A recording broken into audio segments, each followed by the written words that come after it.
This contractor says one of the problems was a late decision to force people to actually register, put all sorts of information in before they could go around and do some shopping, window shopping, as it's called, for possible programs, possible packages, and that last-minute change, this blunder, in effect, to happen. What do you make of that?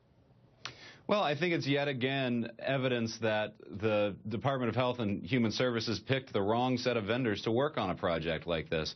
I think any small business that's done professional services and technology is used to having clients that make last-minute decisions and develop technology that works around that. I think that CGI Federal really should have been able to handle that. When we have these debates over, how many lines of code are inside of healthcare.gov, I mean, it's crazy, because that's indicative of they're even measuring the wrong thing. Software that's written well should have less lines of code in it than software that's written poorly, which has lots of lines of code in it. You wrote this the other day: healthcare.gov got this way not because of incompetence or sloppiness of an individual vendor, but because of a deeply ingrained and malignant cancer that's eating away at the federal government's ability to provide effective online services. Explain what you mean by a malignant cancer. Well, the way that government buys technology, otherwise known as procurement, is profoundly broken. What it does is it guarantees that the work goes to the people who have the best attorneys, not the people who have the best programmers. And I think if the Republicans in Congress were at the least bit interested in fiscal responsibility, they'd be worried about the billions of dollars that we spend going to large contractors to provide this subpar work. 96% of IT projects in the federal government fail if they're greater than $10 million. That seems to me like a place to look for prudent fiscal responsibility.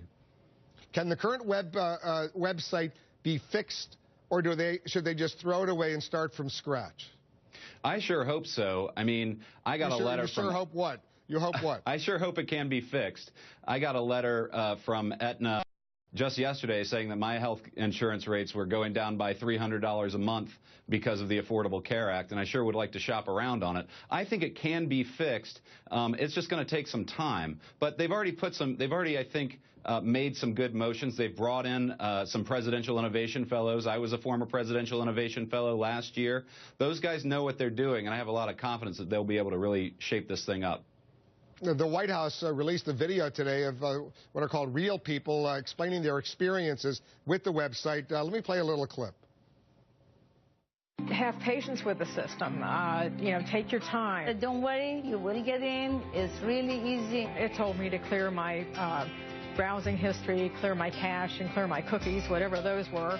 Gave me the instructions on how to do it. And once I did that, I went back onto the computer, and it sailed right straight through, no problems at all.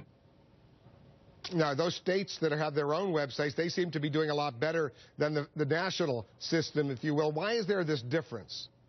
Well, because of scale. You have 34 states that are not participating, that didn't build their own exchange. So that means the federal government had to build an exchange for 34 states. That's a lot bigger of a number than what was, I think, originally anticipated when the Affordable Care Act passed and when the dollars appropriated for this website were assigned. And so I think what happened is there are a lot more people that are using this website than were originally intended.